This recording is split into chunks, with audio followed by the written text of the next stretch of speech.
देभ्यः सिद्धेन मनसे दूढया झाड़ुत्तर कबिय देह संसारे दहे दहे दो दो विजड़े दहे दो अणुपेणा बोच्छे नमो अरिहंताणं नमो सिद्धाणं नमो आयरियाणं नमो वच्छायाणं नमो लोय सौसाहूणं।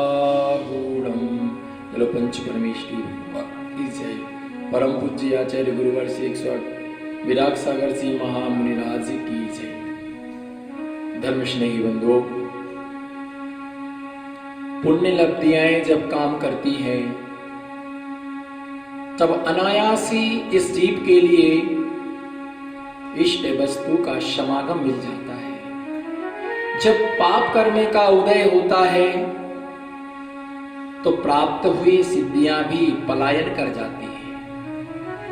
इसलिए जब जब हमारे पुण्य कर्म का उदय आए तब अहंकार से बचना चाहिए। जब पाप कर्म का उदय आए तब हमारे लिए कुसंगति से बचना चाहिए। आपको याद होना चाहिए, पद्म पुराण में रवि शरण स्वामी लिखते हैं, जिस समय रावण की मृत्यु हुई, जिस समय रावण की मृत्यु हुई उसी दिन शाम के वक्त 4000 साधुओं का संग लंका नगरी में आया। अनंतवीर नाम के महामुनिराज जिनमें प्रमुख थे, 4000 साधुओं का समागम आया।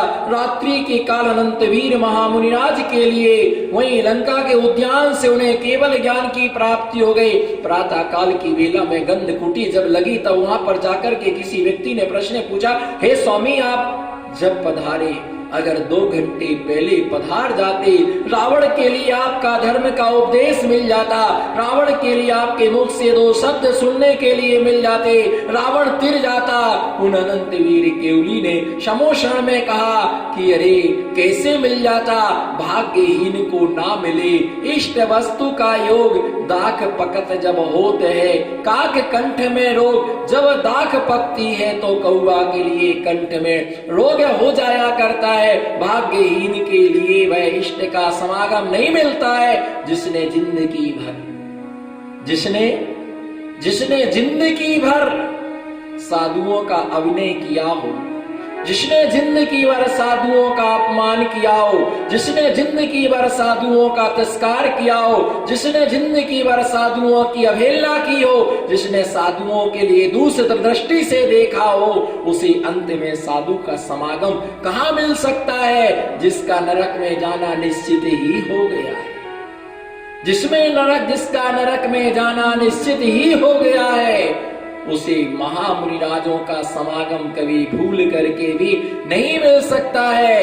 रावण की भवितव्यता दुर्निवार थी, लाख प्रयास करने पर उसकी कोई गति नहीं सुधार सकता है। जिसकी गति सुधरना है उसकी एक ग्रस्त से भी गति सुधर सकती है, जिसकी गति नहीं सुधरना है उसकी गति के लिए तीर्थंकर भगवान भी नहीं सुधार सकते हैं। रावण की भवितव्यता दुर्निवार थी, जो गुरुओं का समागम मिलने के बाद में भी जिसने धर्म का लाभ ना ले सका, पुण्य का लाभ ना ले सका, पुण्य का अर्जन ना कर सका।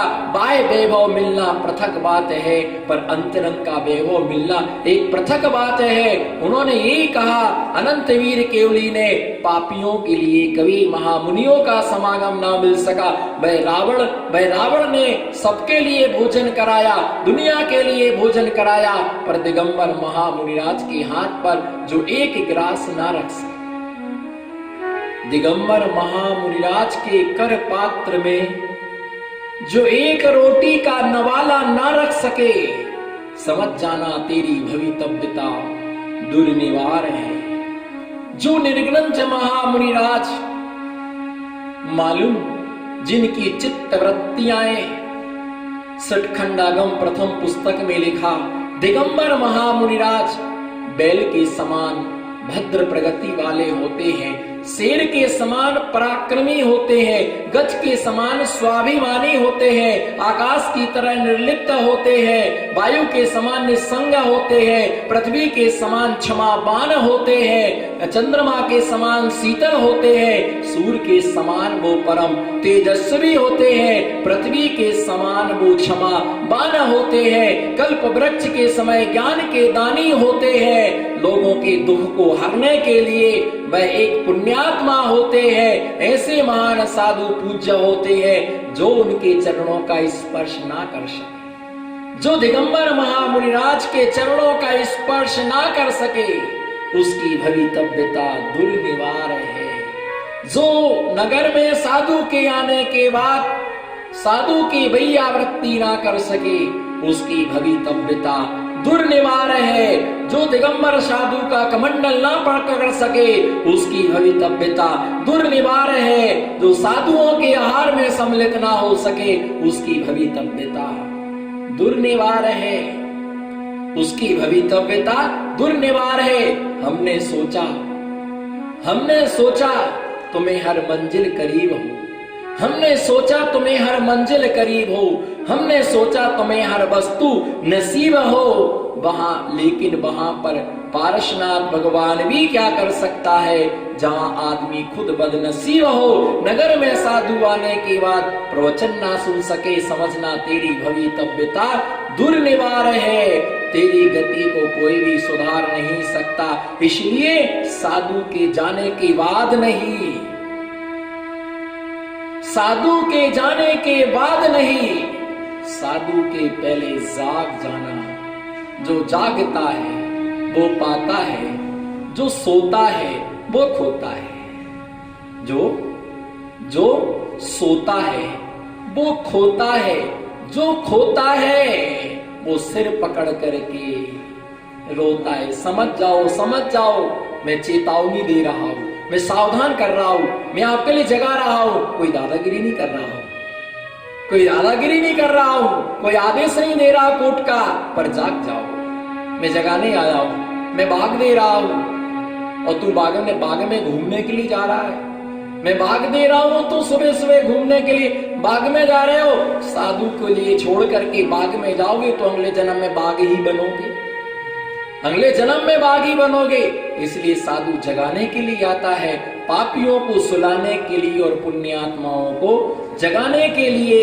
और पुण्यात्मा को ही जगाते हैं, पापियों के लिए जगाने का कतई पुरुषार्थ नहीं करते हैं। अपनी भवितव्यता के लिए समझें, अपने पुण्य को समझें, जिससे मेरी आत्मा पावन बने। शांतिनाथ भगवान।